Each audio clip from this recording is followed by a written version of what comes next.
Turning your engine, 30, V25.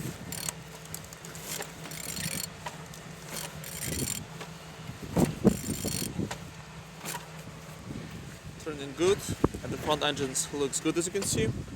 Compressor without any damage. It's all like altimeter. And on this side, everything's good. Starter no broken, as you can see.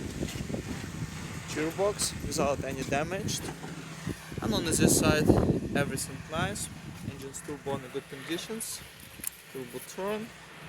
On the top, plastics cover looking good. And on the bottom, well, up without any cracks, no leaks. And turning your engine, 30 V25.